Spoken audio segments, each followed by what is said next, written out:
किन्नर चुड़ैल। गोरखपुर नाम का एक गांव हुआ करता था।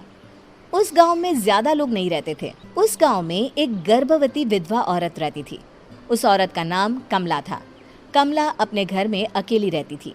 उसके पति की सारी जायदाद उसके नाम हो गई थी, पर सभी गांव वाले उस औरत को मनहूस औरत समझा करते थे और सभी उससे नफरत किया करते थे। एक बार कमला राशन की दुकान पर खाने का सामान खरीदने जाती है। भैया जी, जरा 1 किलो दाल चावल देना। अरे हाय हाय हाय हाय हाय हाय! अरे मनहूस औरत, मेरी दुकान में अपशुगन करवाने आ गई क्या? हैं? चल जा यहाँ से। मैं कुछ नहीं देने वाला हूँ तुझे। भाग भाग यहाँ से, चल जा, निकल। भैया जी, ऐसा मत कहिए। मैं गर्भवती हूँ, मुझे खाने की बहुत जरूरत है। मुझे खाना दे दीजिए।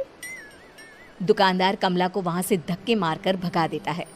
तभी कमला रोते रोते उस गांव के किन्नरों के इलाके में आ जाती है। गांव वाले किन्नरों को उसी इलाके में रखा करते थे, क्योंकि वो लोग किन्नरों को पसंद नहीं करते थे और उनके इलाके में रहने से मना करते थे। तो किन्नरों ने उसी गांव में अपना एक इलाका बना लिया था।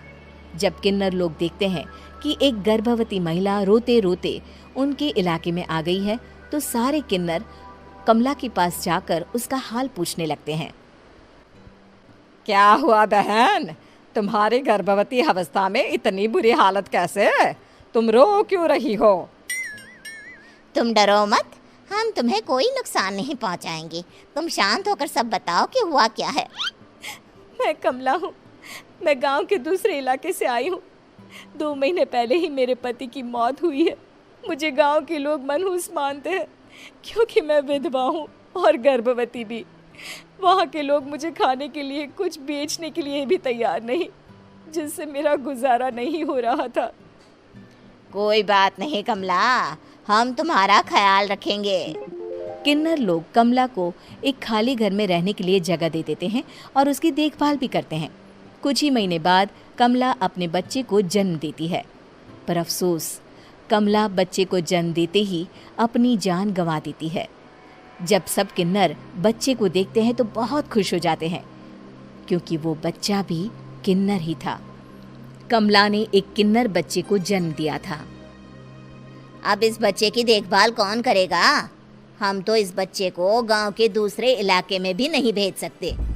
और तो क्या हुआ, इस बच्चे की माँ नहीं रही तो हम इसे पालेंगे। अब ये हमारे इलाके में रहेगा, हमारे साथ रहेगा। फिर वो किन्नर उस किन्नर बच्चे को गोद ले लेते हैं, उसका नामकरण कराते हैं। उस किन्नर बच्चे का नाम शक्ति रखा जाता है। देखते ही देखते शक्ति बड़ी होने लगती है। उसके रंग रूप बहुत सुंदर थे। वो बहुत सुंदर किन्नर दिखती है। एक दिन शक्ति एक किन्नर से पूछती है, माँ जी सुनिए ना, ये गांव के दूसरे इलाके में भी तो लोग रहते हैं, तो हम वहाँ क्यों नहीं जाते? हम उनसे अलग क्यों रहते हैं? शक्ति, क्योंकि वो लोग हमारे जैसे नहीं, वो लोग हमें पसंद नहीं करते, इसीलिए हम उनसे अलग रहते हैं। क्यों? वो हमें क्यों पसंद नहीं करते? मुझे एक बार उस इलाके में जाना है। मैं एक बार वहाँ जाकर घूम कर आऊँ। शक्ति, खबरदार, जो तू उस इलाके में कभी भी गई तो अपनी जान नहीं गंवाना चाहती तो उस इलाके में कभी कदम भी नहीं रखेगी, समझी? इतना कहकर वो किन्नर वहाँ से चली जाती है।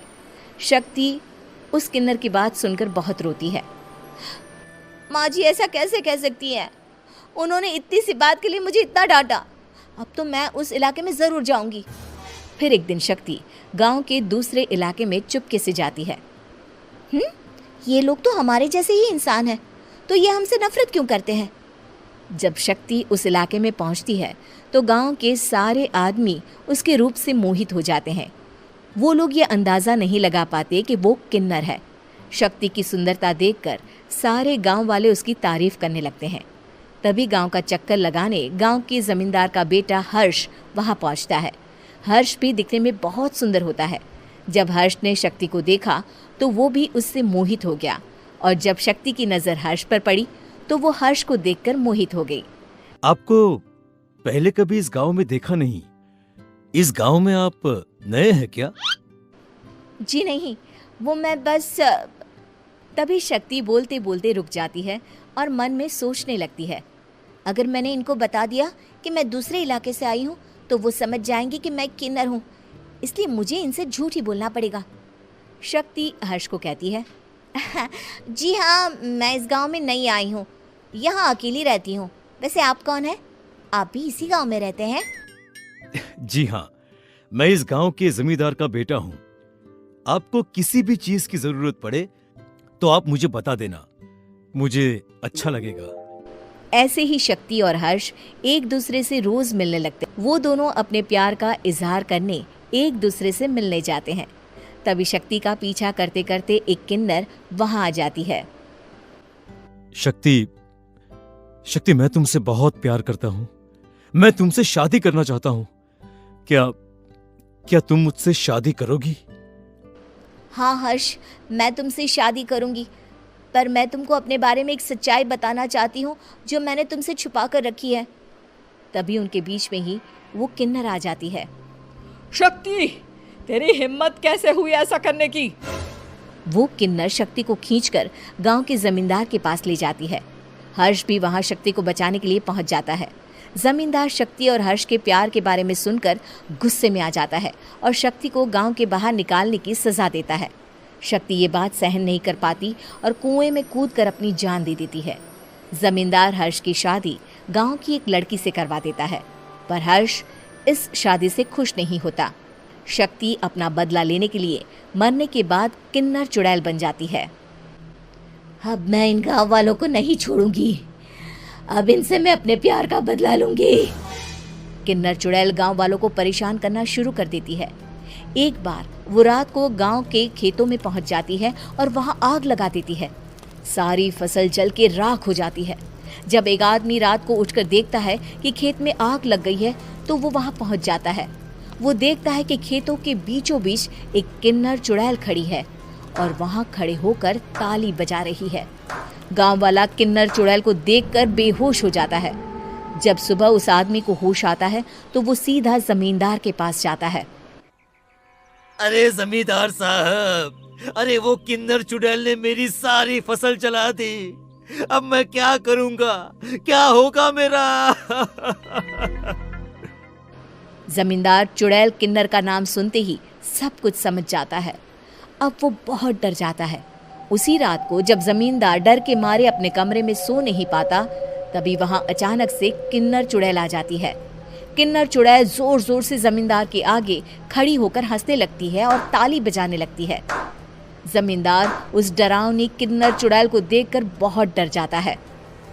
तूने मेरे साथ बहुत बुरा किया, अब मैं तुझे जान से मार दूंगी।